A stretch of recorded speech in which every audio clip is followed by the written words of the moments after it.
Are you the quantum mechanics? Yes, we are the Quantum Mechanics. We're the paranormal podcast for the believers, the doubters, and everyone in between.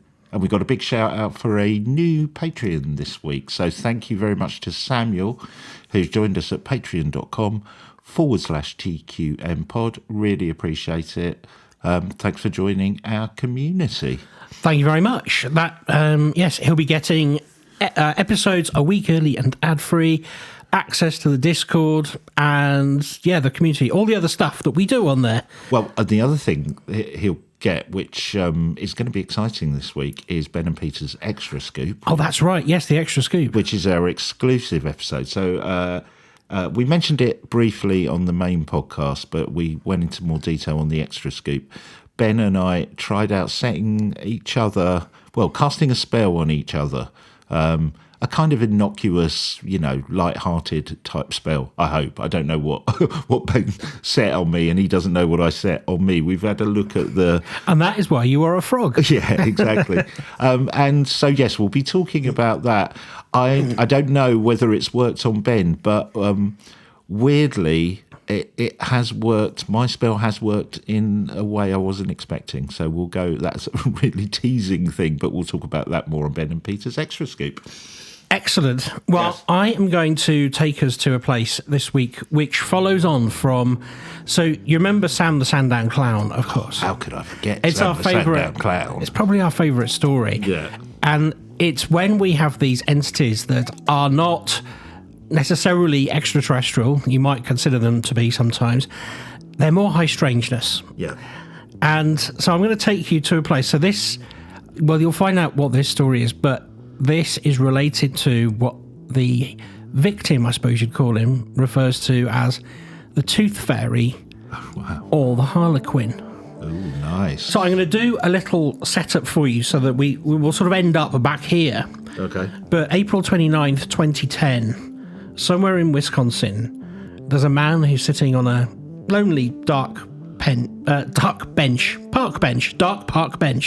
Try saying that. He's gone there. Say that again. A dark park bench. It's the darkness just before dawn. He's gone there very, very early in the morning. And it's incredibly quiet. He's described the wind coming off Lake Michigan, biting through his jackets and rattling the chain of an empty swing behind him. Dan Mitchell is 34 years old. He's got a wife, he's got kids. He holds down a steady job and pays a mortgage. A normal life. But absolutely nothing about the circumstances that brought him to this freezing playground can be called normal. For the past several nights, Dan's sleep has been systematically, I was going to say interrupted, it's more hijacked. Okay. Insistent dreams have been invading his mind, but they don't feel like dreams. They feel like idle, chaotic, exhausted. You know that thing where you just got something going round and round in your head and you're not quite sure what it is, and it comes into every thought you have at night. Yeah, almost. It's not a sleep paralysis thing, but sometimes you have those really intense dreams that kind of almost physically affect you rather than just mentally kind of you go, oh, that was weird. They actually... That's right. They last, I guess. And sometimes I always get them when you desperately need the toilet and your brain is trying to find different ways of saying go to the loo. Yeah, you end up sort of walking behind a tree in a dream. Anyway. Yeah, I get that. It certainly, that says something about our age. That's our dream pattern these days, yeah. What has been going through his subconscious is be at the bench before sunrise, come alone. Wow. So here he is. He's bought no recording device. He's bought no weapon. And he knows that he's completely useless against whatever it is that might be meeting him. But he has taken one very strange and slightly grim precaution. He's tightly taped his driver's license to his bare leg beneath his trousers. Wow. Just in case they need to identify his body. Is this like a... just... so curious he's got to do it, or does it feel like it's not a compulsion that he can't control? No, it's like I've got to find out. I'll tell you where all this comes from, but he just knows that he is waiting for this thing, and a few moments later he feels a physical weight pressing down against the back of his neck, presence directly behind him. So he's at the bench now? Yes. Wow, okay. Yeah. He says something is actively pushing its way into his mind. And then comes the voice. It doesn't travel through the air. it goes, it's telepathic. And it says, do you remember when we used to dance and sing together, Danny? I think you've got the wrong person. Dan does not turn around. Every biological survival instinct he possesses is screaming at him to freeze, to play dead. But then he sees it less than 10 feet away on the frosty grass. It's impossibly tall, starvation thin, androgynous. Its skin the colour of, well, bleached bone. Its eyes are huge, bright, luminous blue, entirely unblinking, and its mouth is frozen open in a perfect zero expression like ain't shock. Ooh, wow. It's the exact entity that has been hunting him since he was 5 years old. The Harlequin, or as he used to call it, the Toothfairy. Wow. So let's go straight to the beginning, because this is like a generational haunting, if you like. It's an infiltration of a single family by an entity that defies all modern classification, yet appears in folklore to an extent, and we'll see how that plays out. But to understand how Dan Mitchell ended up on that frozen bench, we have to rewind the tape, and we have to go to February 1981.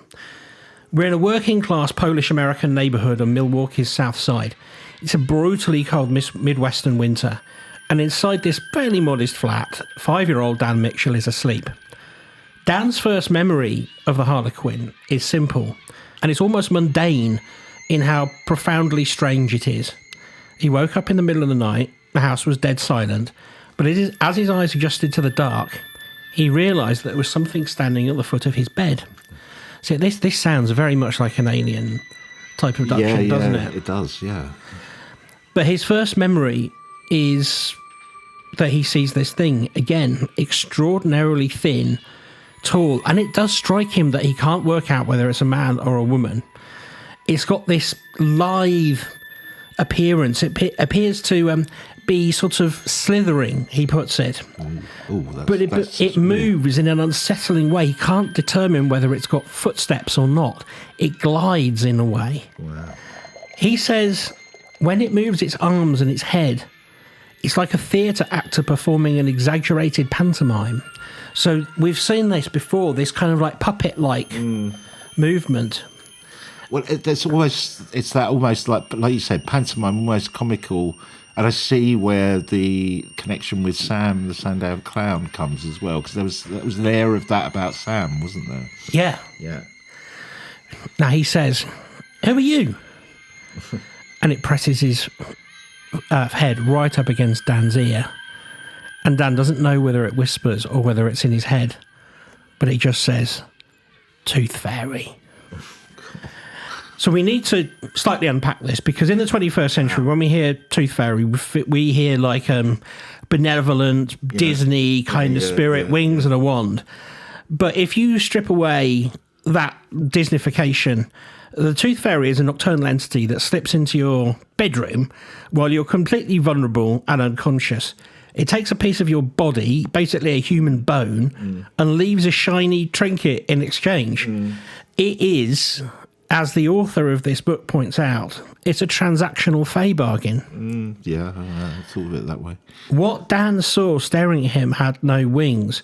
It had these large blue eyes that stared with this intensity. And he describes when he first sees the mouth, it's like it's howling.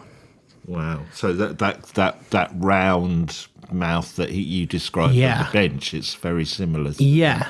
And the way that I can remember this, and we do like to have old references on here, do you remember the children's TV programme Pob on Channel 4? Oh, no, I don't think I do. It's like a wooden puppet. Oh, yes, yeah. And it used to spit on the screen and draw shapes, if you remember this. Yeah, okay. And its mouth was entirely in this puckered position. That is kind of how I'm imagining what Dan is describing. And also the other image that came into my head, not necessarily the mouth bit, but your initial description reminded me of Jack, the Skeleton King from A Nightmare Before Christmas. That's right, yes. But a more kind of sinister version of Jack.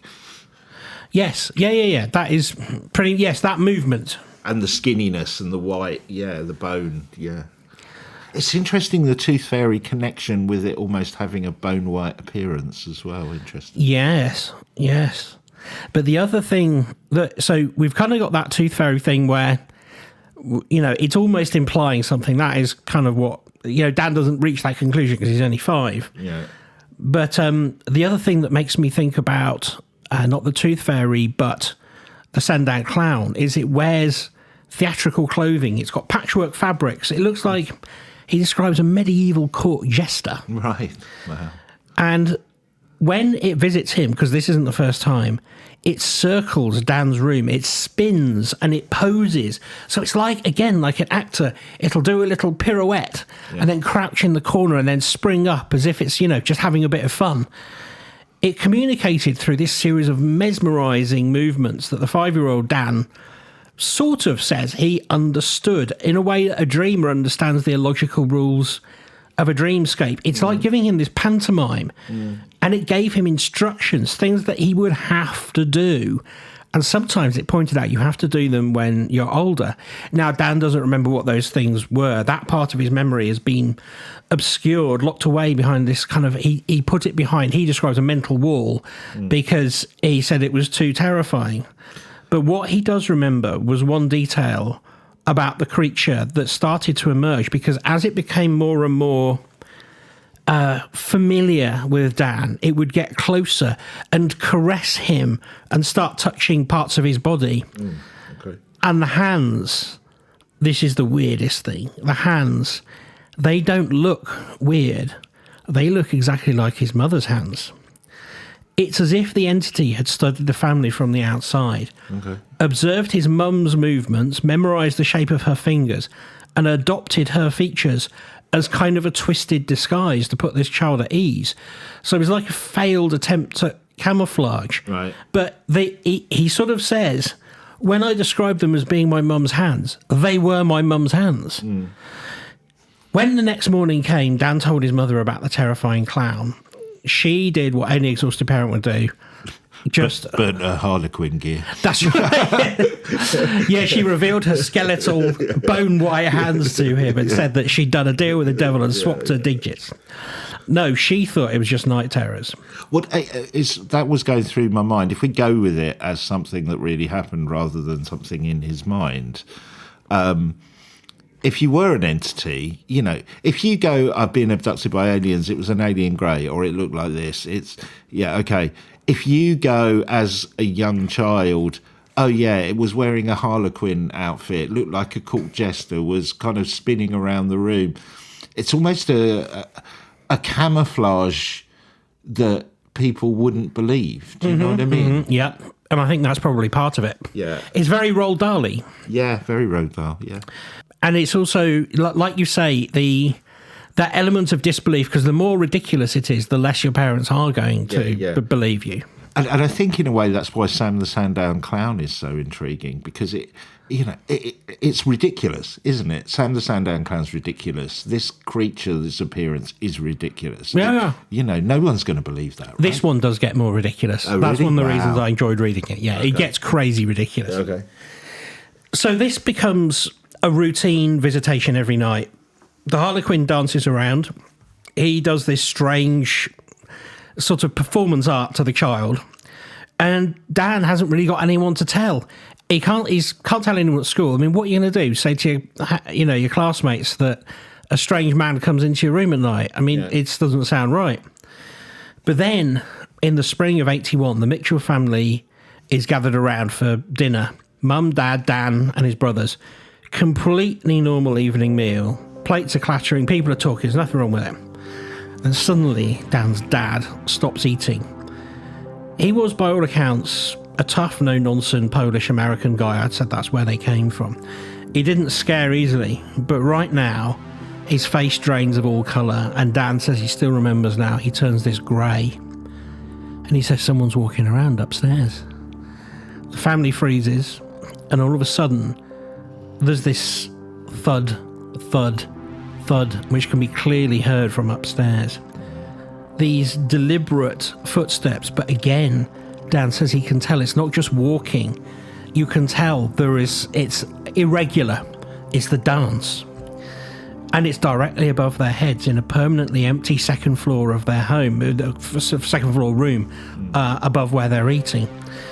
It was a heavy mass, he describes it, and Dan's father slowly pushes his chair back, stands up, and goes towards the staircase. And then another sound erupts from the ceiling. Dan has struggled his entire life to describe it. He said it was somewhere between a voice, a howl, and a mocking laugh. He's never been able to settle on the right word. All he knows is that it was a sound no human could make, no human vocal cords could make anyway. And he can't reproduce it. It reverberated through the floorboards, and it, like he said, I felt it in my body. His father gets this look of terror on his face, and he starts staring at the ceiling. And then the very next thing, Dan's mixed memory is waking up, sitting at the dinner table. But his reality has shifted. A large glass of milk is spilled all over his lap. It's dripping off the table.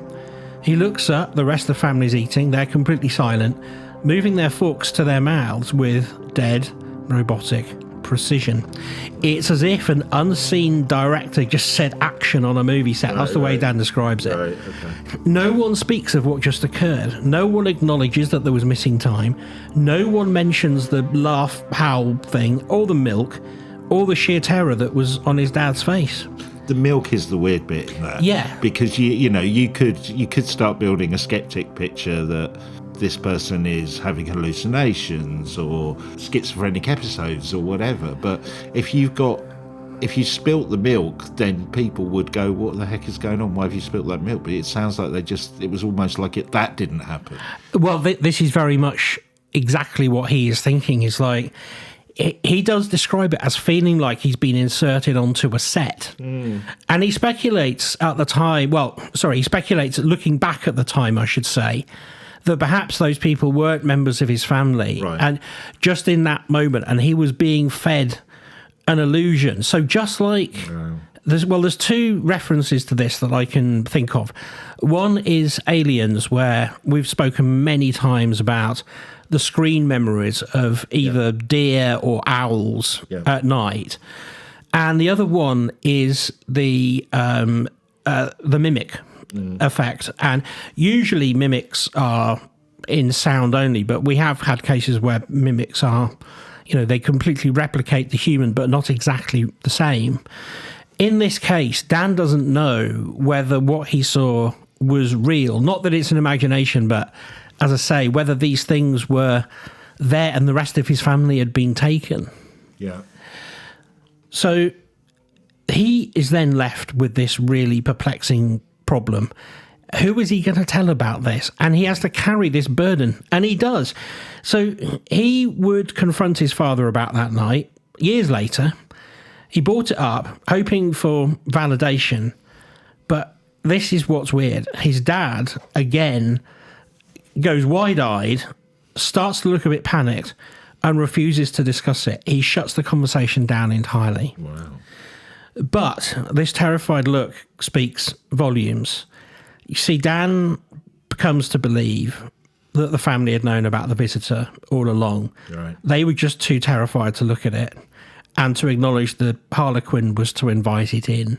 So this idea of, again, to say that it is there is almost like the vampire type thing. So there's all kinds of different folklores in here, but Dan eventually, it'll come out from his dad that I felt it would happen more if I said, yeah, it does.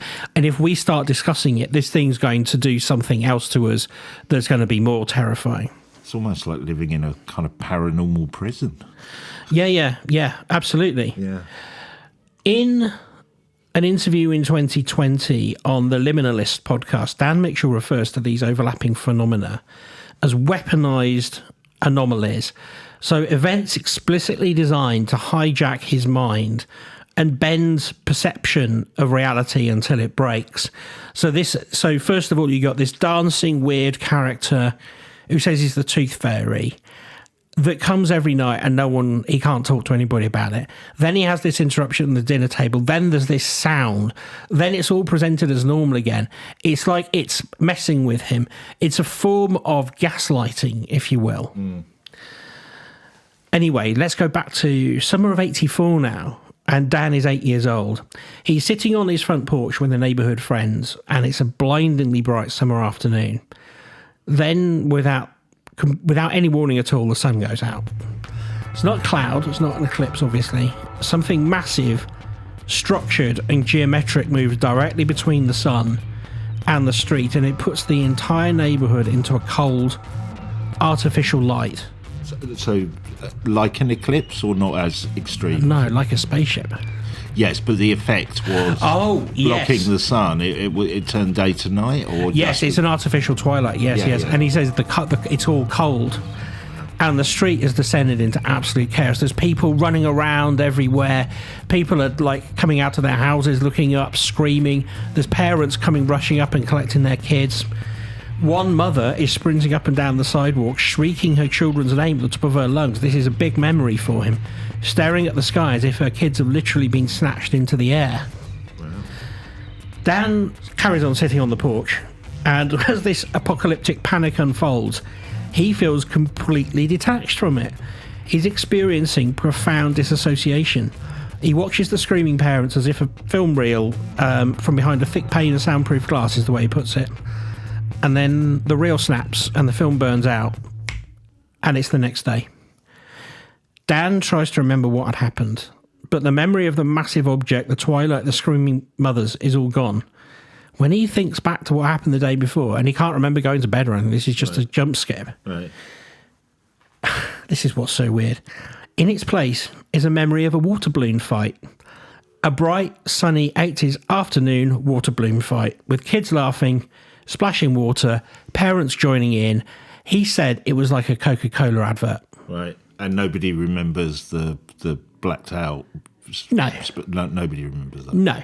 Well, we'll come on to that, but at this time, no, they don't. They all just think they had a lovely sunny afternoon. Wow. But he is convinced it's a screen memory, and he's convinced that the Harlequin is behind it, again, kind of waterboarding his brain. So he lives with both memories layered on top of each other for decades. Wow. And he describes that as weird.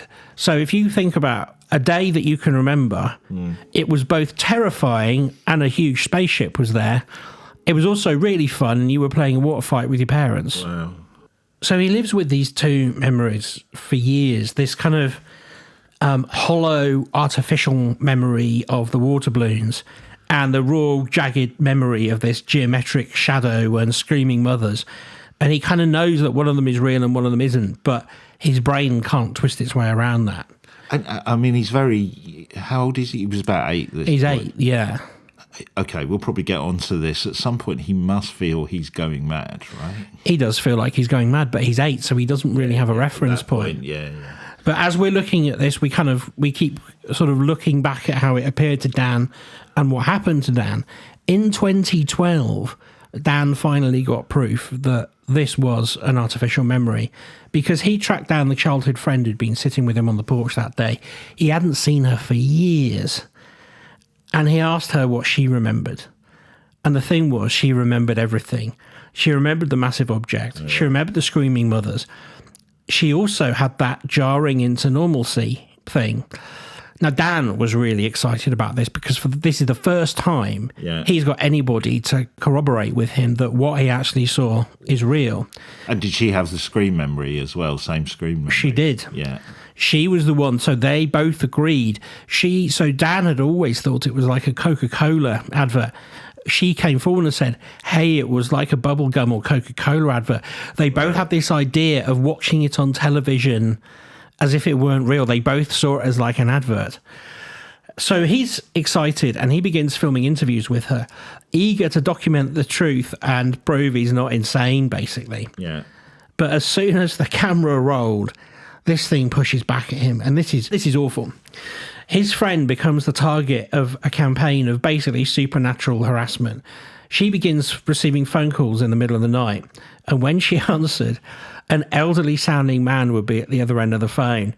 He never really spoke a sentence. He just moaned her name, or he laughed a long, mocking laugh. That is Scary. It's terrifying, isn't it? Yeah.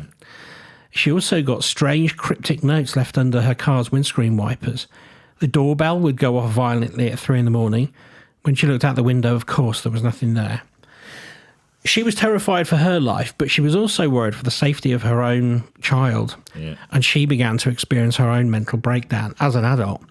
She demanded Dan hand over all the footage and burn his notes, and she cut ties with the investigation entirely. And it was the first time that Dan realised that digging into the Harlequin's history didn't just endanger his own sanity. It would actually encompass people who were innocent, and they would get hurt as well. I don't know if it says this in the book, but his friend, when they hook up again, and she says, "Yeah, I remember that day. The going dark, the whole thing."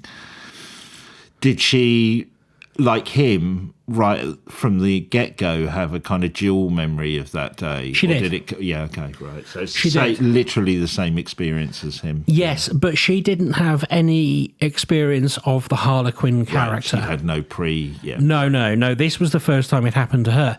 And this was the thing that he was worried about, was his existence pulling in everybody? That was the idea he got when she started being, I guess, harassed after coming on tape with him.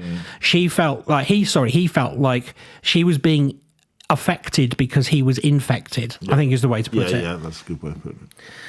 In the early 1980s, Dan's brother was riding his bicycle down the street when he realised he was being pursued. He looked back and saw a man riding a massive theatrical circus-style three-wheeler bicycle. He said it's the kind of prop a clown would ride in a parade. We need like a clown honk noise here. Yeah. Both brothers share this memory of pedalling for their absolute lives to escape this rider that they describe as grinning and legs spinning with mechanical inhuman speed. And this thing is huge, by the way. It's huge. It's imposing for two children. It's like a scene out of Stephen King's It, isn't it? Isn't it just? Yeah. Wow. And then in 1991, a 15-year-old Dan and his father are driving back from a remote family cabin near Eagle River. It's 9:30, no street lights, no houses for miles, just gravel and dense pine forests. Caught in the high beams, they see a figure walking on the shoulder of the desolate road, and it's pushing a pram. Right. It's pitch black. They're miles from the house they've just left. As the car approaches, the figure violently jerks its head away to hide its face. Dan's dad doesn't hit the brakes. He goes for the gas. Right. They didn't say a word to each other. He didn't say anything to Dan. Dan was too scared to say anything to his dad. But they both knew exactly what they had both just passed. And it just wants them to know that it's there. And the most ridiculous it can be is the better. Yeah. Because then they both acknowledge it. That's the thing. It wants this acknowledgement. But this, I think, is possibly the best encounter he has. It's 1994 and Dan is 18. He's in the passenger seat, driving aimlessly with a group of teenage friends late at night. And up ahead, walking along the shoulder of the road again, is what looks like a teenage girl. They slow down. They're a bunch of lads. They're thinking, we'll have a chat. But as they get closer, he realises something is not right.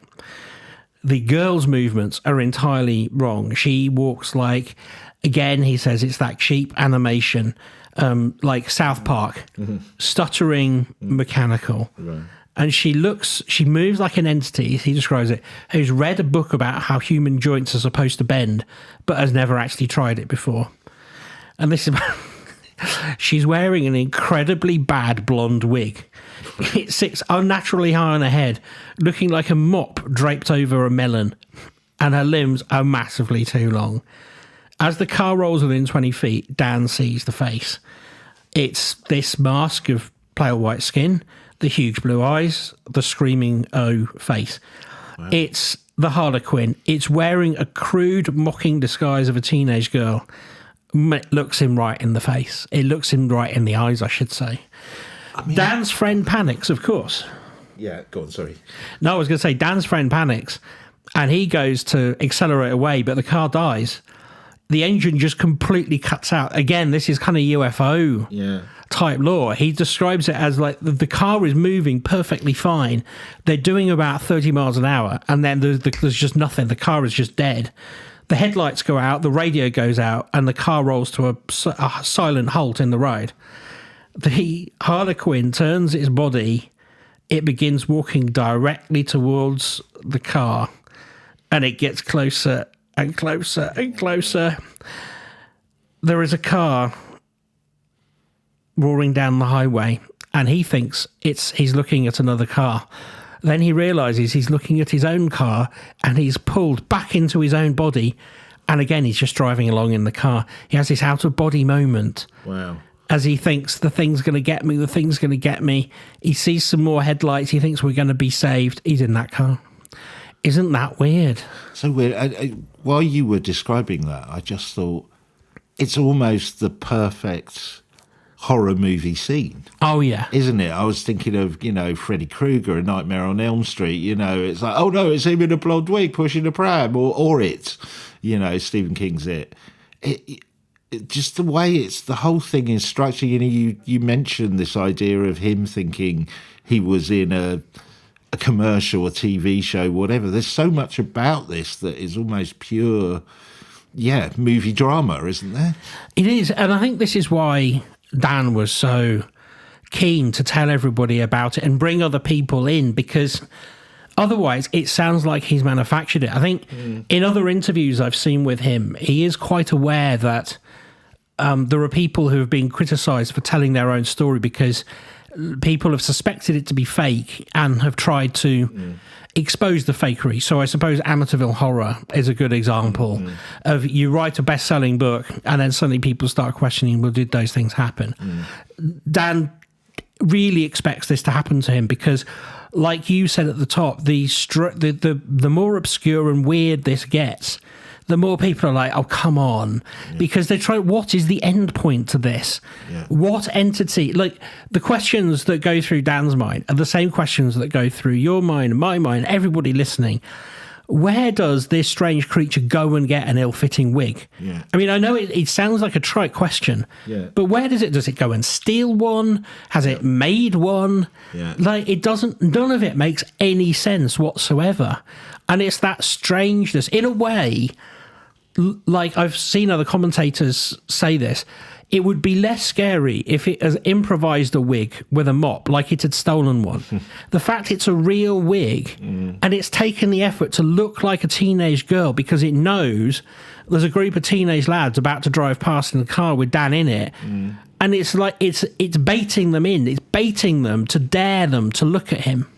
So yes, I guess this is what you're saying. The skeptic side of this would go, yeah, he's made this up as a almost as a perfect kind of movie book opportunity because it has got those elements. And I guess the friend's appearance, and yes, I recorded her, and she had the same experience as me on that dark day, but but then she was attacked by the entities and we had to burn it all.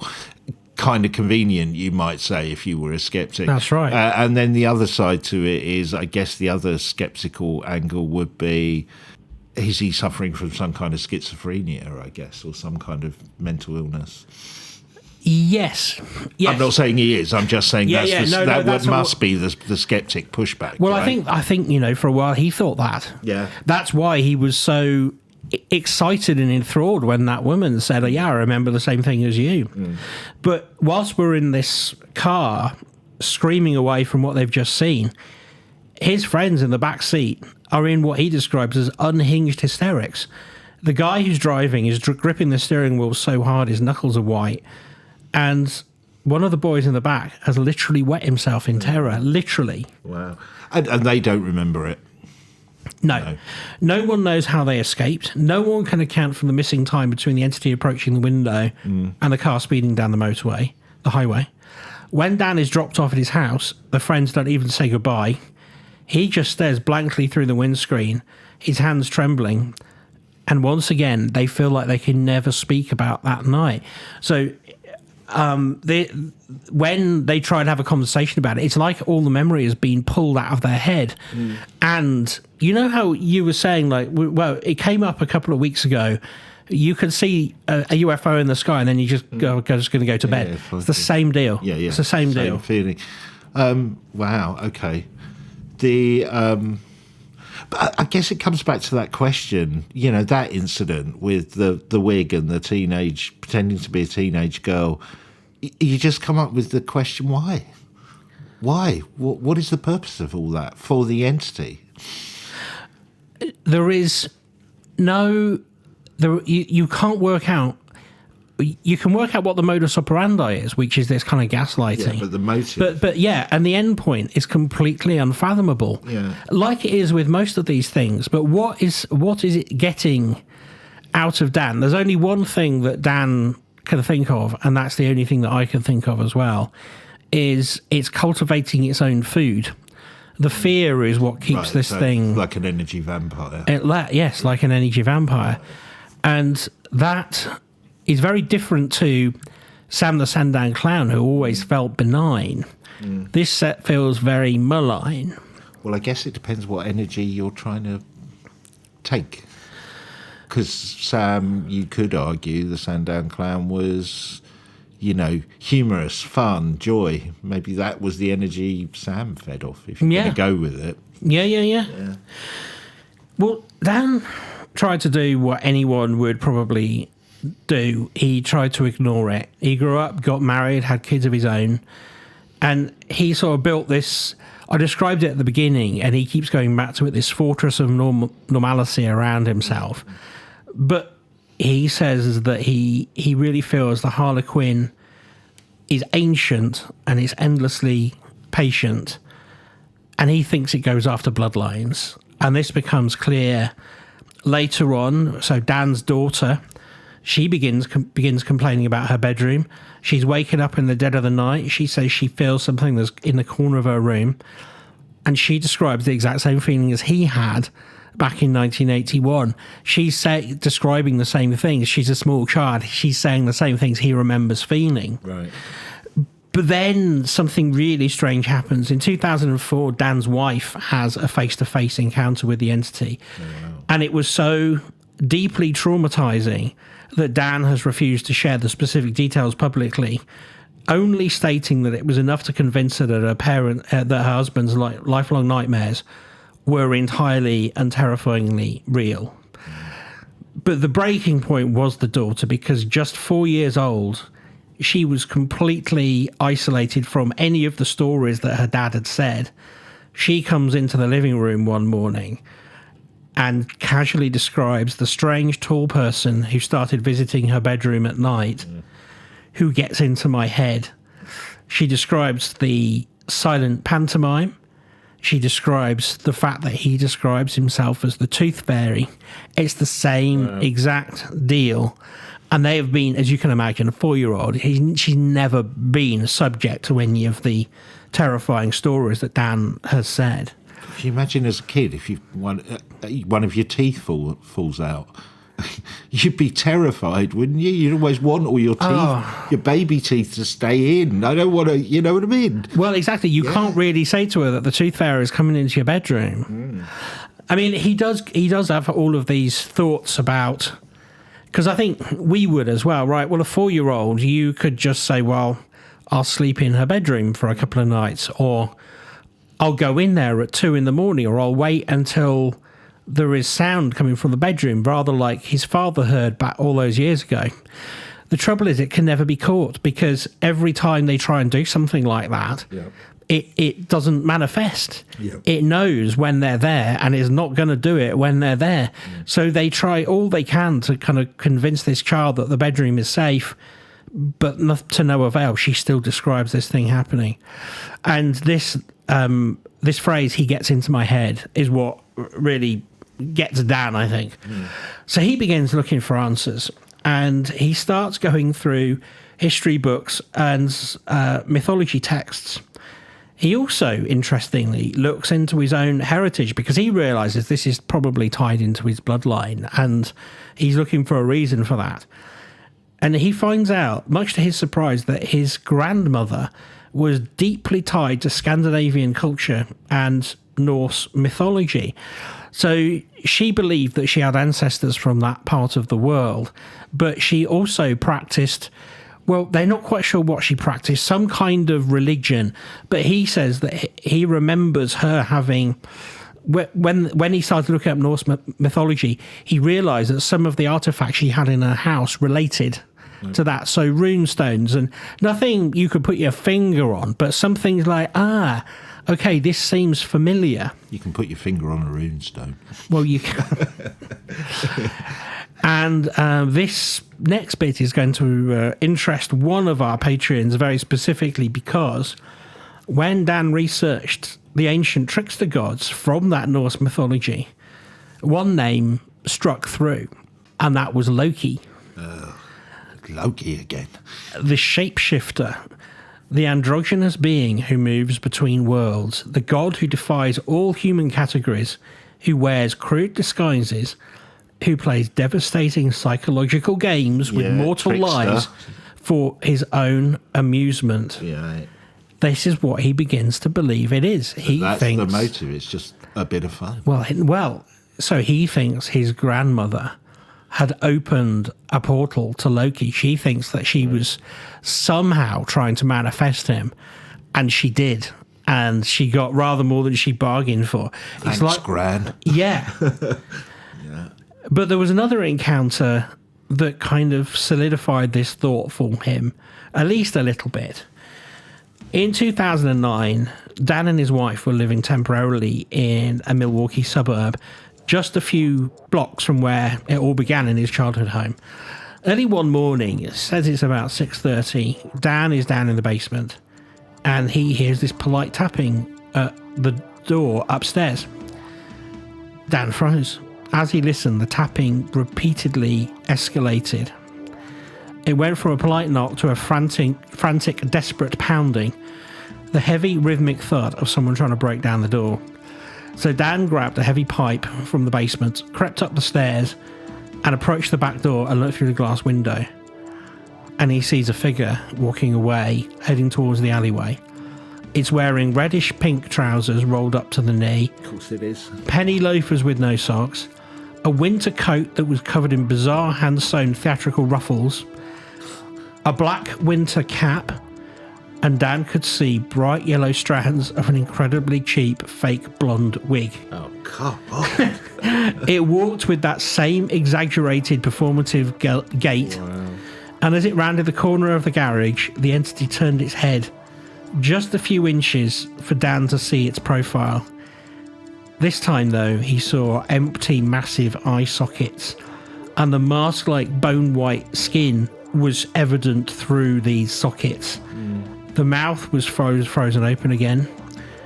Just as Dan had started going through all of the text that he could find about the god Loki, this thing visits him at the door, and this time shows itself to him. So he sort of believes, to an extent, those unblinking big blue eyes, he thinks that might be as much part of the disguise as the terrible wig. This time he's not wearing those eyes, as if it's kind of like, okay, you got me. You've got, I am who you think I am, and I'm just going to come and present myself so that you know that you're right, but also because that is the most terrifying thing I could do as well. But I'm not taking off the wig because I like it. But in a way, that might be kind of, just in case you're thinking it might be another entity, I guess the wig goes, it is me, yeah. It's incredibly strange and creepy doesn't even cut it. It makes your skin crawl thinking about that. It wasn't just him that experienced that, by the way. When he had come back from the door, he realised that his wife was actually in the house, and she'd seen it. Wow. And this brings us back to where we began, April 29th, 2010, and this telepathic voice. Do you remember when we used to dance and sing together, Danny? When he feels this pressure on the back of his neck, he also realises that and there's an emotion washing over him. And it's not his emotion. It's a genuine, profound sorrow, but it's not coming from inside him. He feels like it's being projected into his head. Right. And he said it's a terrible heartbreak, is the way he describes it. He realizes, to his horror, that the Harlequin is hurt that Dan has rejected it. It's mourning this distance, and it tells him all of this in the emotions that it plays out in his head. Right. And he doesn't feel threatened anymore. It's basically sad that Dan doesn't want to play. This revelation really it becomes the end point to Dan's sort of investigation, because he realizes that the monster it's simple, it's a demon, but it can be fought, or at least understood. But also that this is an ancient godlike being demanding what feels like an intimate emotional relationship that Dan never asked for, and he can't get his family out of. It sees itself as kind of a companion. Obviously they don't feel that the same way. When the spell breaks in Dan's head, the sheer weight of what has just been transmitted to him grabs him, and he runs to the car, literally falling all over the frosty grass. He literally does fall on his face as he's running to it. And he screams, "Please don't kill me, please don't kill me," because he feels like that is what this thing is going to do, because it's the only way this creature can have him forever, is to take his soul. He puts the car into gear and speeds off down the road. And in the rearview mirror, he can see that the Harlequin is watching him, and he lets him go because he thinks he knows it has all the time in the world. And again, that is more terrifying than if this thing started chasing him. It doesn't need to chase him because he knows where he lives. You go, yeah, wow. It's really, really peculiar. And so obviously I didn't want to just leave it there. I wanted to know what other people thought about this. So hold on. So do we know this from, was he or his family plagued by this since then? So it hasn't gone away, it's still there. No, his daughter is still getting these, I was going to say apparitions, but she's certainly getting visited still. But he won't talk about that because she's her own thing. But he said this thing is still around his family. The other thing, sorry, I know you're going to get onto what other people think, but the other thing that was going through my mind, again with the parallels with Sam the Sandown Clown, are that almost childlikeness. You know, in a different, there's a different type of child. This is a hurt child, an angry child. That's right, yeah. But there was that childlike play quality to Sam the Sandown Clown, and it's weird. Yeah. There was, and the Sandown Clown, it kept coming back in various guises, but it always helped. If you remember, the last time the children, or the child who was there at the time, encountered the Sandown Clown was when it told him not to go to a house party, and that house party got raided by the police because there was drug dealing going on there. That's right. Now, am I wrong about this? One of the people, or the kids in the Sandown Clown, does claim that the entity kept coming back even into adult life. That's right, yeah. Right. So what do people say about the Harlequin? Well, there's an interesting piece by Jason Offit and Steph Young, who are both paranormal researchers. They've documented Dan's case extensively, and they started looking at the history because they reckon the clues are everywhere. So just to briefly give you an oversight of what they said. So the word Harlequin is most commonly associated with the 14th century Italian commedia dell'arte, where Arlecchino was a nimble slapstick servant who wore motley clothing made of patched-together rags. But the character is much older than Renaissance Italy. In the 11th century, the chronicler Orderic Vitalis wrote a familiar hierarchy, the household of Harlequin. This was sorry, I'm mangling the words, the Italian here, but basically, this is a terrifying group of demons and restless dead who rode through the night sky. This is the origin of the wild hunt. The Harlequin was an emissary of the devil in this case. And in Dante's Inferno, written in the 1300s, Alicino is the name of a literal demon whose job it is to torture damned souls to take them to the boiling pitch. Dig deeper into Germanic folklore, and you find the Earl King, a spirit of the woods that appears only to children. It whispers to them, offers them games and dances, and if the parents cannot protect them, it steals the children's souls. So they reckon the entity hunting Dan fits these ancient templates perfectly. Right. The motley patchwork of clothing, it uses crude, terrifying disguises because it doesn't actually understand what a human being is. It only mimics us, like a hunter wearing a decoy in its head to trick the ducks. But is it a demon, or is it a fae, or is it an alien? Well, they sort of say, these researchers, they think it could be, well, the difference between a demon and a fae in this world is, it's a matter of semantics. Dan doesn't know. He just wants to stay away from this thing. But this thing is manifesting because, well, they think at the end of the day, it probably is some sort of demonic being, but not demonic in the way, not like a church demonic thing, a literal summoned demon that is assuming the appearance of something that we have written about in the past because it makes sense to it, because we've already described it. So a description of it empowers it. Otherwise, it might get it wrong, but it's already got a template to work to, if you see what I mean. So it's like, well, I'll go with that template because it seems to work in their mythology, and I'll present myself like that. Either way, it's not a good creature, as we know. Is it pure evil? Don't know. Is it all out for itself? Yes. Does it care how it hurts people? Absolutely not, because that's what it lives for. And I think that's extraordinary.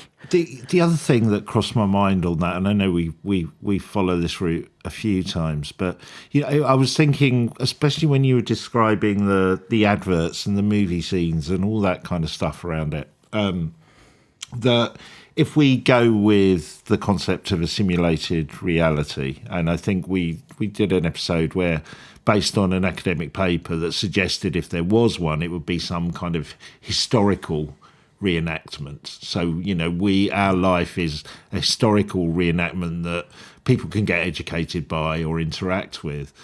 And I started to think about that and thinking, well, could this character literally be some child, some teenager who's learned how to hack the code and is just having some fun, That's interesting.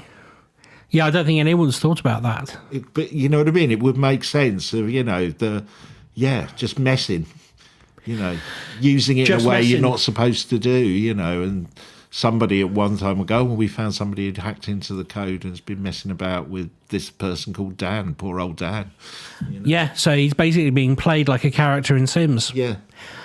Yeah, because Godzilla exists in the world of the Sims. Yeah. It comes and destroys the city. Yeah, exactly. But that comes from another theology. So is it, I see exactly where you're coming from.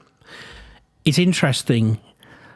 What I'm going to say is also, Dan is not the only person to have seen this. He's not the only bloodline either. Okay. And in the extra scoop, I'm going to tell you about some of the other people who've encountered the Harlequin and the similarities and differences between the cases. Yeah. Some of them are actually scarier than Dan's. But I think what I have taken away from this personally, and I hinted it at the beginning, I do think this is an encounter with a deity, I think. It's like a Pan type of deity, but perhaps with a different background. But I can see no other explanation for it. I like your code thing. I think that also makes a lot of sense. But if we're not living in a simulated reality, I do think that this is possibly and Dan sort of, I think he has that sneaking suspicion that his grandmother, as I say, she potentially caused this somehow.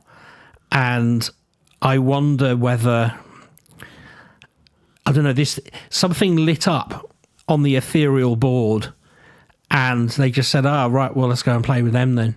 For want of anything else to do, let's go and play with them.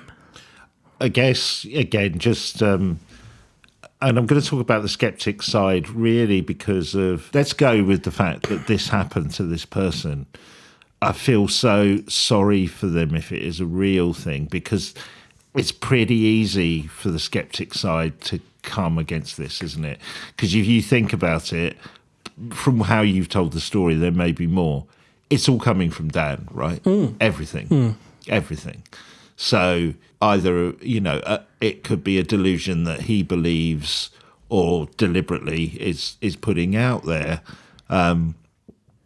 So it almost makes it really easy to dismiss. And also we said about the kind of ludicrous nature of how this entity is appearing to him and manifesting to him. It makes it even easier, doesn't it, to dismiss it in some ways as a skeptic. So if it is real, it's a double one, isn't it? It's like it really is just his word that this thing has happened. And if it really has, wow, okay.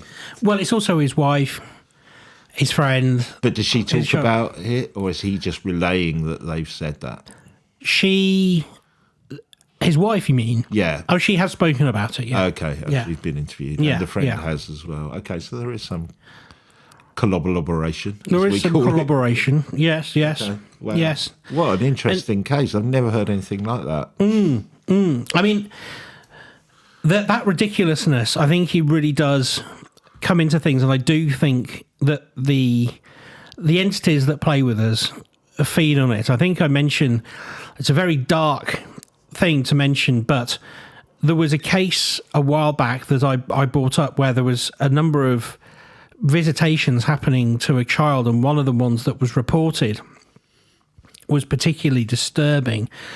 And I won't go into all the details, but suffice to say, she told the police that there was one particular thing that did bad things to her, that dressed up like a Red Indian with glasses on springs and played marching music. And what happened was so serious that the police were told about this, but it sounded so ridiculous it was dismissed until years later, the wife, after the father dies, finds that clothing and those glasses in the loft and realises the child was telling the truth, and he had gotten away with it because it was such a ridiculous thing to do.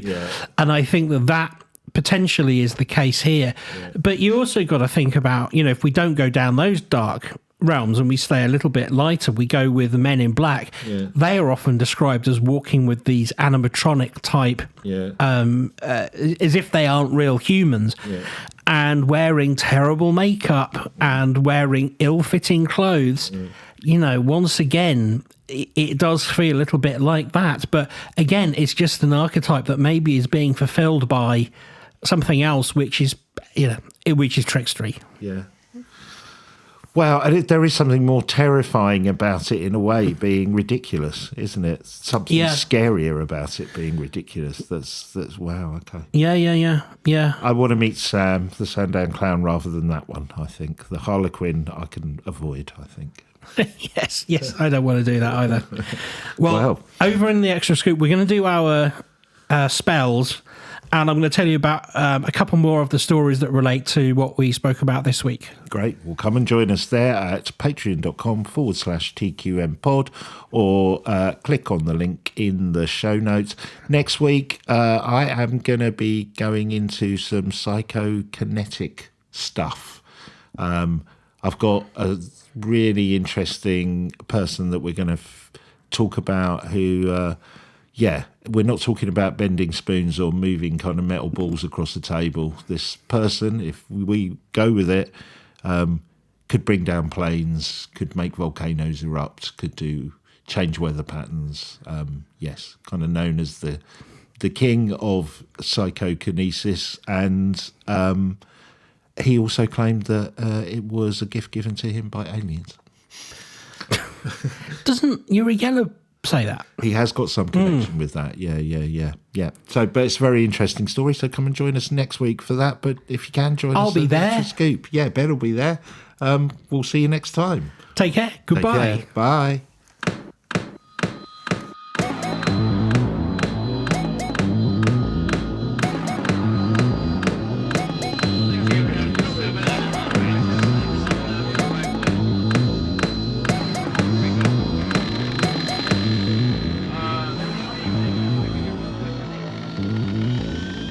Are you the quantum mechanics?